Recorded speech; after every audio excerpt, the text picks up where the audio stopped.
Bonjour mesdames et messieurs, bienvenue dans ce 6h30. Le président Alassane Ouattara est en Égypte, à Sharm el-Cheikh, où il a pris part à l'ouverture du Forum Africa 2017.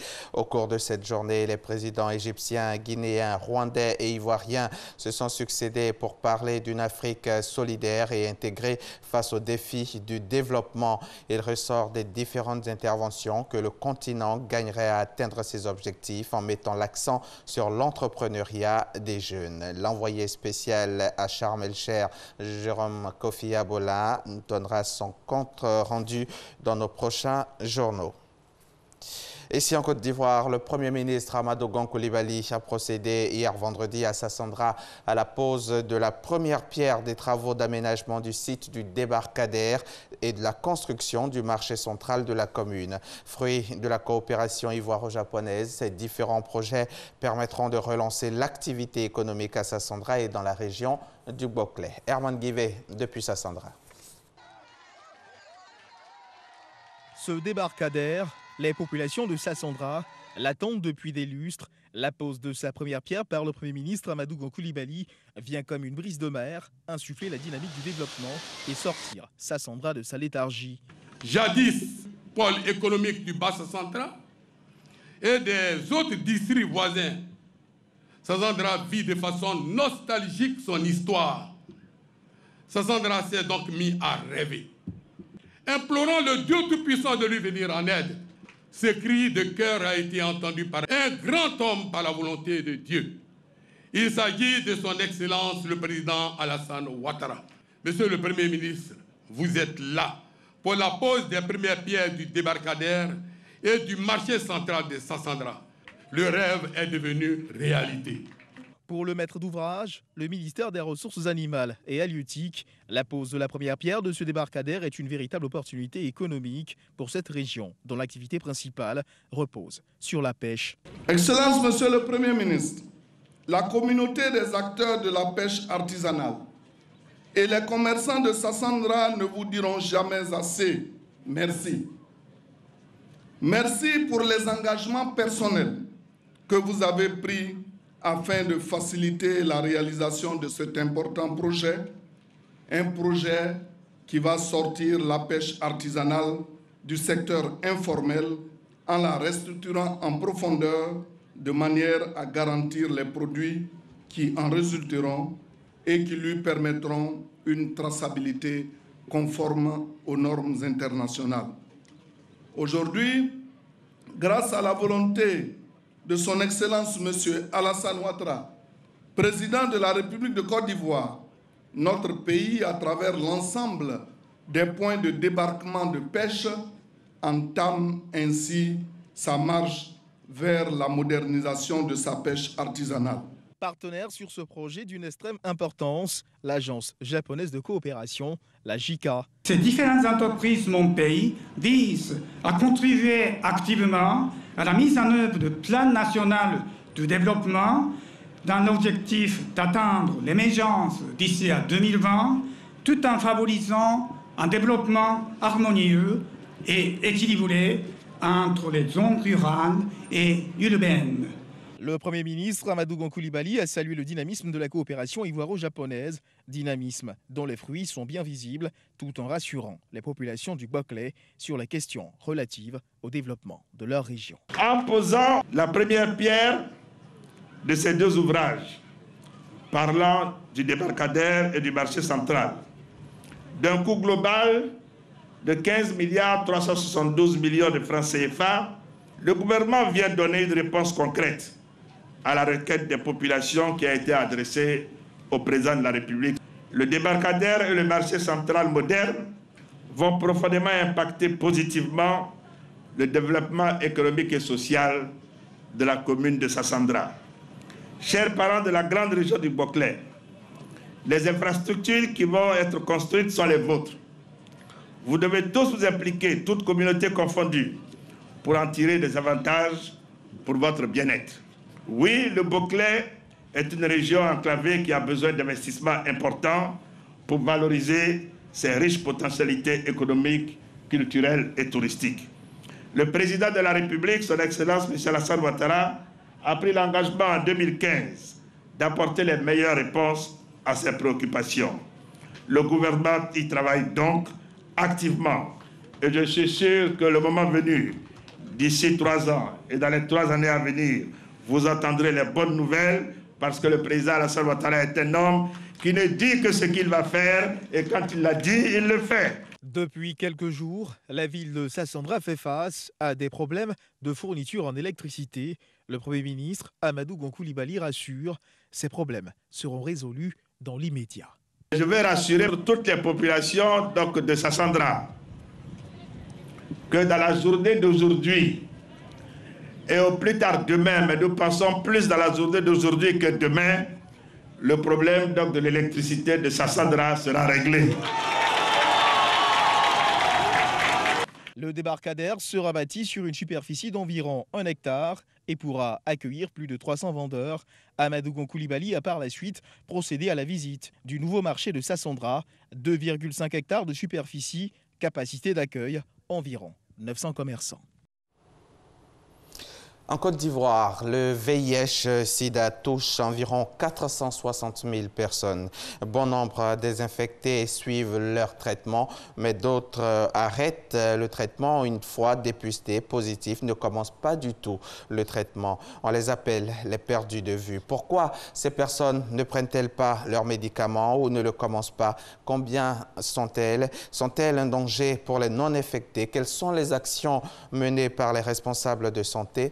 Ces questions ont une réponse dans cet élément signé David Soyo et Franck Kouadio. Ces pas sont ceux de Blandine, non d'emprunt. Cette ménagère, la quarantaine révolue et séropositive, avait décidé d'arrêter le traitement quelques années plus tôt. J'ai arrêté mon traitement parce qu'à l'hôpital là-bas, on me recevait mal. Tu vois, vous faites asseoir. Vous devenez tôt, vous venez tôt. Vous êtes assis là jusqu'à... Il vient à 8 h. Il vient là-même là. C'est pour vous, il vous parle mal, il vous insulte. Vous, allez-y, revenez, allez-y. Oh, c'est dans un lieu public. Vous êtes exposé, tout ça. Tu as peur même de croiser quelqu'un que tu connais dans ton quartier. Tu es assis là, ton cœur bat comme ça. Souvent, les nuits, devant pas les migrants, ils disent allez-y, venez tel jour. Rita, elle, dans le déni, avait refusé de commencer le traitement. J'ai arrêté le traitement parce que chez moi, cette maladie n'existait pas. Donc, je n'ai pas pris à ça. C'est pourquoi je ne prenais pas le médicament. Autre raison pour laquelle certains séropositifs arrêtent leur traitement, les effets secondaires. Quand j'ai commencé le traitement, au début, ça me fatiguait. C'est comme si je ne prenais pas de médicaments. J'étais tout le temps malade. Je n'avais pas de force. J'étais tout le temps découragée. Je n'avais plus goût à la vie parce que je me disais que c'est insultant, les gens vont savoir que j'ai cette maladie. Ils ne vont jamais m'accepter. Blandine, Rita et Elisabeth ont été considérées comme des perdus de vue. Ces personnes dépistées positives au VIH-Sida qui n'ont jamais commencé à prendre les ARV ou qui ont arrêté le traitement. Elles représentent à peu près 20%. Sur 460 000, le nombre de personnes infectées du VIH-Sida en Côte d'Ivoire, selon le programme national de lutte contre le sida. Chez nous en Côte d'Ivoire, on définit les perdus de vue pour une période de 3-6 mois. Quand les personnes ne viennent pas chercher leur traitement, on se dit que c'est des personnes qui sont perdues de vue. Quand vous commencez le traitement et qu'à un moment donné, vous abandonnez le traitement, vous vous mettez dans une situation de rechute et de survenue des affections opportunistes. Et également dans une situation de développement de résistance. Je crois que le danger, c'est d'abord pour eux-mêmes.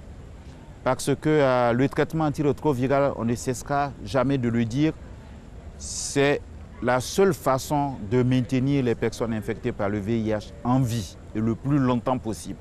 Une situation préoccupante d'autant qu'elle est un facteur de propagation de l'infection.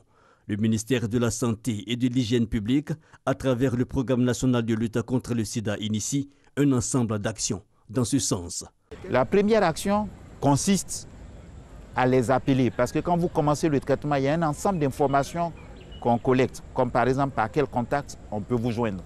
La deuxième chose, quand ces personnes au moment de commencer le traitement acceptent à un moment donné qu'on vienne les voir chez eux à la maison, on envoie les agents communautaires qui vont à la maison pour voir s'ils peuvent retrouver ces personnes. Et quand ils retrouvent ces personnes, on les ramène dans les soins. Ensuite, les autres actions, ça consiste vraiment à tout mettre en œuvre pour les retrouver, soit indirectement à travers d'autres personnes qui les connaissent, ou même à travers des personnes qui sont sous traitement, des personnes vivant avec le VIH qui sont sous traitement, mais qui connaissent leur père. Et donc, c'est toutes ces actions que nous essayons de mettre ensemble pour retrouver ces personnes et les ramener dans les soins.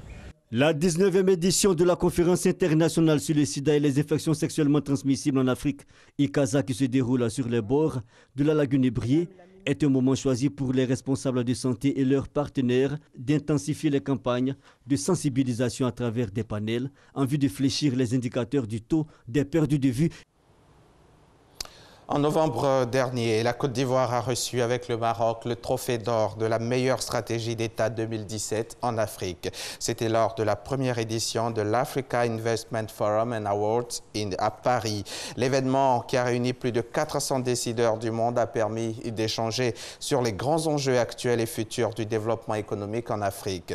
Le trophée d'or de la meilleure stratégie d'État 2017 en Afrique a été remis jeudi à la ministre Kabaniale au plateau. Francis Boifo. Tout sourire. La ministre du Plan et du Développement Nialé Kaba présente le trophée d'or de la meilleure stratégie d'État 2017 en Afrique au personnel de son département ministériel. La Côte d'Ivoire et le Maroc sont co-lauréats de ce prix décerné à Paris en novembre dernier lors de l'Africa Investment Forum and Awards. Un prix raflé devant l'Afrique du Sud, l'Algérie, le Nigeria, l'Égypte, le Kenya, le Ghana, le Sénégal et l'Angola. Selon les organisateurs, l'argument qui a pesé en faveur de la Côte d'Ivoire, c'est la réussite de la mise en œuvre du Plan national de développement PND. Depuis 2012, le président de la République, son Excellence M. Alassane Ouattara, déroule une stratégie avec l'objectif de relever de façon substantielle le niveau de vie des populations ivoiriennes, réduire la pauvreté, créer des emplois, assurer la transformation structurelle de l'économie et accroître sa résilience. Ce prix est une reconnaissance de la qualité du travail qui est fait. En charge de l'exécution du PND, Nialé Kaba remercie l'ensemble des membres du gouvernement, les partenaires au développement et le secteur privé pour toutes les actions visant à développer la Côte d'Ivoire. L'État va s'employer à davantage accroître les résultats. Au personnel du ministère du Plan et du Développement, la ministre recommande la rigueur et le travail bien fait dans l'élaboration des stratégies. C'est une attaque sans précédent qui a visé jeudi 7 décembre la mission de l'ONU dans l'est de la RDC. Au moins 15 casques bleus ont été tués, 3 portés disparus et 53 blessés dans l'attaque contre la base de la MONUSCO située à côté du pont Semuliki en plein triangle de la mort du territoire de Beni. La position de l'armée congolaise la plus proche se trouvait juste de l'autre côté du pont de Semuliki au PK40 à une dizaine de kilomètres et serait intervenue au secours des casques bleus. Le Conseil de sécurité de l'ONU a adopté à l'unanimité une résolution qui demande à la MINUSMA d'apporter un soutien logistique et matériel aux forces antiterroristes du G5 Sahel. Paris, qui portait cette résolution, aurait souhaité un soutien plus large et pérenne, mais Washington a refusé que les fonds de l'ONU soient engagés dans la force du G5.